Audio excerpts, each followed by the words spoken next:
Hey guys, how y'all doing? BionicleSaurus here, and in this video we are going to be taking a look at the brand new for 2017 Safari Limited Psittacosaurus. This is a fantastic little figure. I have to say, I need to emphasize the word little there, because this figure is even smaller than I thought it was going to be.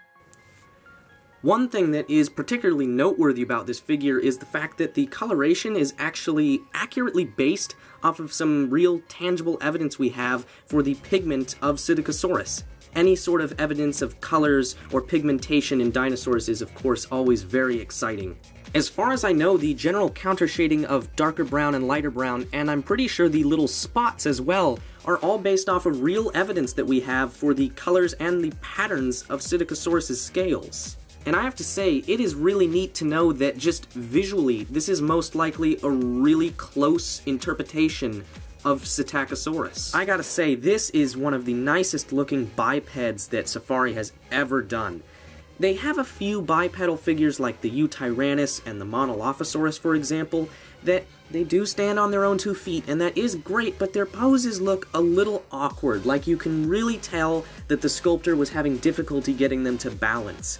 This figure, on the other hand, is in just a very fluid, very dynamic walking pose. I mean, this is the type of figure that really looks like it could just start walking right off the screen. The skin texturing and sculpting on this figure is absolutely incredible, especially considering the size. I mean, you can see just next to my hand how tiny this figure really is, and just the fact that there are individually sculpted scales and all these great little wrinkles and everything. I mean, just looking at it through the viewfinder, if I had no reference for scale, I would think this figure is way bigger than it is because the sculpting is just that good. Here's a little close-up shot of those iconic quills. Well, we have talked about the size of this figure a lot.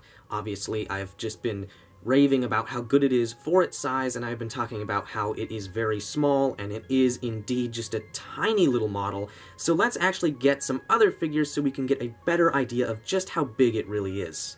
Here it is compared to the Allosaurus. Here it is with the Safari Limited Eutyrannus. And for the unique figure for this review, I thought I would bring in a figure of similar stature and size, and a figure that represents an animal that I am pretty sure inhabited the same general time and location as Psittacosaurus, and that is the Carnegie DeLong. They are both about the same size, they are both from Asia, they are both from the early Cretaceous period, and they do look quite good together. So my final rating for this figure is an A.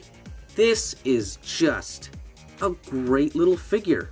I absolutely love it. It's got a great fluid pose, and the overall look is just really dynamic and very realistic.